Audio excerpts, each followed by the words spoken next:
की चुनावी पिच पर हिट होने के लिए सभी दल एड़ी चोटी का जोर लगा रहे हैं। सभी कोशिश कर रहे हैं कि सियासत की पिच पर वो रन आउट ना हो जाएं। तो कईयों को इन चुनावों में डर है हिट विकेट होने का।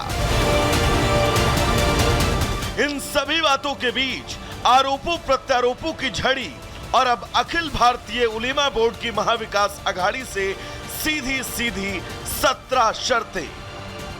इन शर्तों की बुनियाद पर मुस्लिम संगठन ने महाराष्ट्र के विधानसभा चुनाव में समर्थन की बात कही है, लेकिन उलेमा बोर्ड की तरफ से जो शर्तें रखी गई हैं, उनमें से कुछ शर्तें आपको सुननी भी चाहिए। उलेमा बोर्ड ने शर्त रखी है कि इंडी गठबंधन को वक्फ संशोधन बिल का खुलकर विरोध करना होगा। शिक्षा और अन्य विभागों में मुस्लिमों को 10% आरक्षण मिले। राज्य में वक्फ बोर्ड विकास के लिए 10 लाख करोड़ रुपए की मांग। मौलाना सलमान की रिहाई के लिए अथक प्रयास। रामगिरी नितेश राणे को जेल। मस्जिद के इमाम को 15,000 रुपए प्रतिमाह। मुस्लिम युवाओं को पुलिस भर्ती में प्राथमिकता। वक्फ संपत्ति संरक्षण कानून बनाए। राज्य में राष्ट्रीय स्वयंसेवक संघ पर बैन लगाया जाए। इंडी के प्रचार के लिए 48 जिलों में आवश्यक मशीनरी प्रदान की जाए। मुस्लिम तुष्टीकरण की चाशनी में डूबी उलेमा बोर्ड की ये 17 मांगे, जिन मांगों को महाराष्ट्र कांग्रेस का समर्थन मिल चुका है। एनसीपी शरद पवार गुट ने हरी झंडी दे दी है। समाजवादी पार्टी उलेमा बोर्ड की इन मांगों के साथ खड़ी है। उद्धव ठाकरे अभी असमंजस में हैं कि इन मांगों पर वो मौन समर्थन दे या फिर कुछ खुलकर बोले। उलेमा बोर्ड की महाविकास अघाड़ी से इन बिना सरपैर की मांगों और सहमति के बीच ये तय था कि महाविकास अघाड़ी की तरफ से प्रतिक्रिया आएगी, और आई भी। अगर ऐसा होता है तो ये बहुत एक गंभीर परिस्थिति होगी और हमारे देश का अंग अंग बेचने जैसा एक वातावरण हमारे देश में होगा।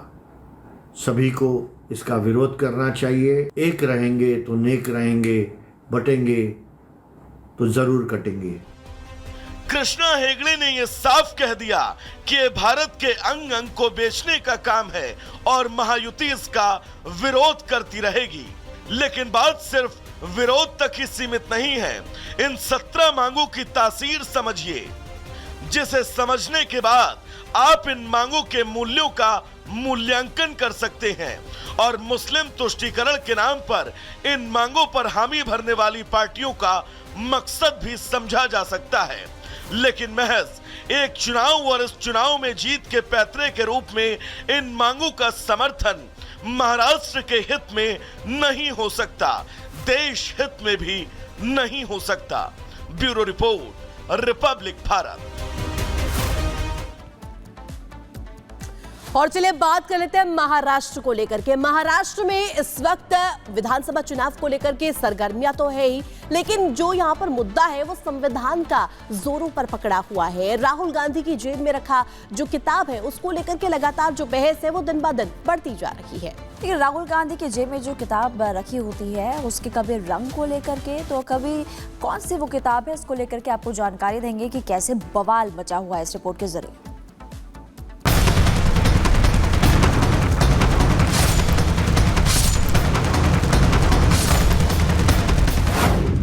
संविधान पर महाघमासान, रंग को लेकर सियासी खींचतान,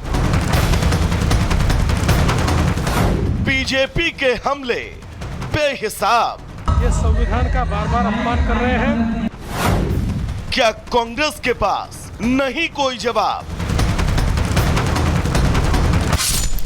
महाराष्ट्र में वैसे तो कई चुनावी मुद्दे एक रैली से दूसरी रैली में गूंज रहे हैं, लेकिन बीते 2 से 3 दिनों से एक किताब बीजेपी और कांग्रेस के बीच टकराव का मुद्दा बन गई। वो किताब जो लोकसभा चुनाव के समय से ही कांग्रेस नेता राहुल गांधी जेब में लिए घूमते थे। लोकसभा चुनाव में इस किताब ने अपना असर तो दिखा दिया, लेकिन हरियाणा के चुनाव में यह दांव पूरी तरह फेल हो गया।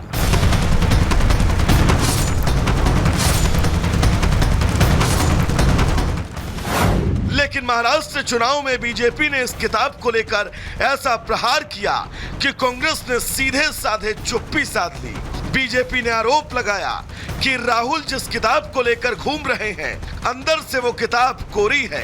कांग्रेस ने इन आरोपों पर सीधे तौर पर कोई जवाब ही नहीं दिया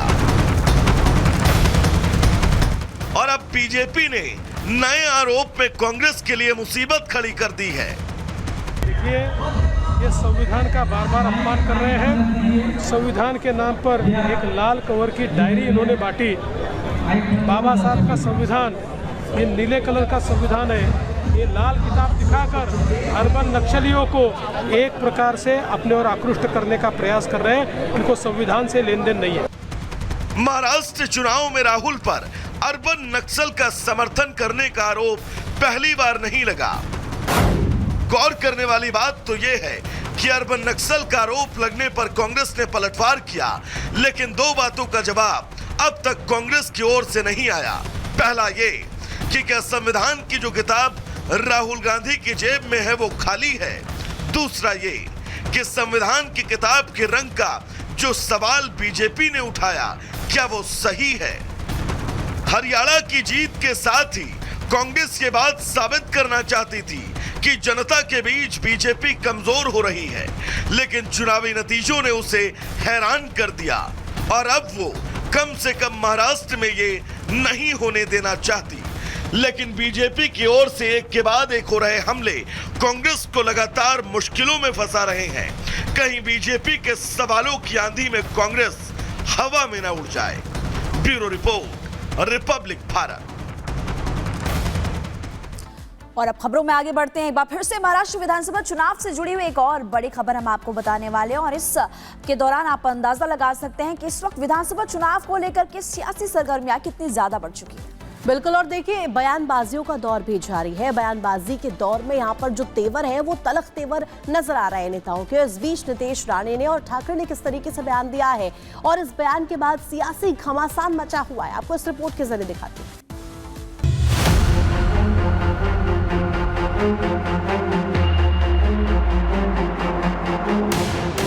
5-5 बार ये जो कोई लाउड स्पीकर लगाते हैं, ये उनके अब्बा का पाकिस्तान नहीं है जो इधर आके बजाते बैठेंगे।